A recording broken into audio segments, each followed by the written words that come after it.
By 1987, Kunkel's group had isolated the complete gene. Now it could be given a proper name: dystrophin. Even with the genome sequence completed, it still holds the record for largest gene in the human genome, owing mainly to its many large introns. Immediately, the new knowledge was applied to produce foolproof prenatal diagnosis for DMD. And soon scientists discovered that a range of different mutations could impair dystrophin and cause the disease. But it remained unclear what the gene actually did. Would its function give us clues to developing effective therapies for DMD? The first step was to locate the protein produced by the gene in muscle cells. Erich Hoffmann, in Lou Kunkel's laboratory, found that the dystrophin protein was typically located in muscle cells just below the membrane that encloses the muscle fiber. Further studies have revealed dystrophin's critical role in connecting proteins that make up the muscle cell's interior architecture to a set of molecules that span the cell membrane and interact with other proteins outside the cell. Linking of the interior molecules to those in the membrane somehow secures the cell membrane when muscles contract and relax. Without dystrophin, the membrane suffers damage and the muscle dies cell by cell. Given our new and detailed knowledge of dystrophin and its function, it may seem remarkable that there is still no cure for DMD. This is the central frustration inherent in the current state of the art. Genetics has made it possible to identify and understand disease without yet permitting us, in most cases, to right the genetic wrong. Kunkel's approach typifies the modern mapping-based approach to dissecting a disorder. Though now common practice, when Kunkel applied it, the method was far enough beyond the bounds of research orthodoxy that the Muscular Dystrophy Association was taking something of a gamble in supporting 4 years of his efforts, a gamble that paid off handsomely. In the old days, you tried to use biochemical analyses of a disease's symptoms to identify the disease gene. These days, following Kunkel, you map the gene and then interpret the symptoms in the light of the gene's function. One of the strongest arguments in favor of the mapping approach was that the work produced was useful even before the gene had finally been identified. The hunt for the Huntington disease and Duchenne muscular dystrophy genes yielded genetic markers that could be applied in diagnosis before the genes themselves were found. So it was, too, with one of the most prevalent genetic disorders, cystic fibrosis, CF. But the hunt for the CF gene would prove particularly notable for 2 reasons. It marked the first time that a company became involved in mapping a human disease gene, and the first instance of brutal competition among the scientists involved in such an endeavor. In cystic fibrosis patients, a thick mucus accumulates in the lungs, making it difficult to breathe. The cells lining the tubes of the lungs can't clear out the mucus in which bacteria thrive, producing pulmonary infections. Before antibiotics, those afflicted had a life expectancy of just 10 years. Today, survival rates are substantially better.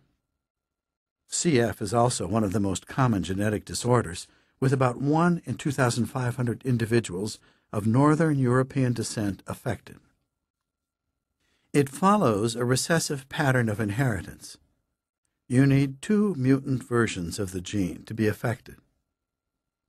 But since as many as 1 in 25 people of Northern European descent carry a single mutant version, though are themselves protected because they have 1 normal copy, there is a relatively high risk that 2 carriers will get together, and both pass it on to their children. It therefore became a medical priority to devise a diagnostic test as soon as this became a realistic goal. Born in Shanghai and raised and educated in Hong Kong, Lap Chi Su came to the United States as a graduate student in 1974.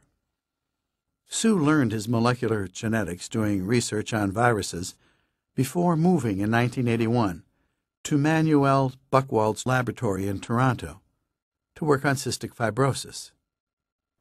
Sue was a quiet, pleasant man who was nevertheless intense and passionate about his goals. Planning to track down the gene via RFLP linkage analysis, he spent the first couple of years finding CF families before starting the painstaking process of testing their DNA with every RFLP he could lay his hands on. But the luck that had smiled upon Jim Gusella in his pursuit of the Huntington disease gene did not favor Sue. After about a year, all he had managed to do was eliminate a lot of RFLPs. He needed more, and was thrilled when Collaborative Research offered to share its RFLP markers with him. Sue's Toronto group was not alone in pursuing the CF gene. Bob Williamson in London, who had worked on DMD, also took up the hunt, as did Ray White, now in Utah, attracted by access to the very extensive pedigrees assembled by the Mormon Church. These records, the ancestral file, permit present-day members of the Church to make provision for deceased forebears who lived their lives outside the fold or died before the Church was founded in 1830. The aim is to unite families for eternity. Seldom have the needs of religion and genetics been so happily aligned. But it was the Toronto group that would notch the first success when it found in 1985 a linkage between one of Collaborative Research's RFLPs and the CF gene. At the time, the location of that RFLP was unknown, but seeing its potential as a golden egg, Collaborative Research quickly set about locating it. They soon determined that it was on chromosome 7, but did not immediately inform Sue, their collaborator. Nor did they mention the chromosomal location when they announced the discovery in the November 22nd issue of the prestigious journal Science. Clearly, they were trying to preserve their monopoly on the new information. But secrecy and science often don't mix well. Word soon spread on the grapevine that 7 was the place to be. As Collaborative kept quiet, Williamson and White were just days away from the same discovery. Their own 2 papers, published in Nature, Science's British rival, both mentioned that the key RFLPs were on 7. Sue was incensed. He was about to lose his claim to the linkage discovery thanks to his partner's shenanigans. In science, there are no prizes for coming in second. But Helen Doniskeller persuaded Nature to accept a paper from the Toronto Collaborative team announcing the location. So it was that 3 papers appeared in the November 28th issue of Nature, along with an editorial explaining how it had all come about. The Toronto Collaborative Partnership did not survive the clash of academic and commercial cultures. Collaborative Research would find that the academic world had become wary of collaborating with them, a situation hardly helped by the crass and not very sturdy claim made by Ori Friedman, Collaborative CEO, that we own chromosome 7. Fortunately, this soap opera saw its final episode in December 1985, when all the research groups agreed to pool their resources in order to test 211 families for linkage to chromosome 7 RFLPs. The results were spectacular. The RFLPs were very close to the gene, within 1 million base pairs, which made them useful in diagnosis, one of the major goals of the CF research.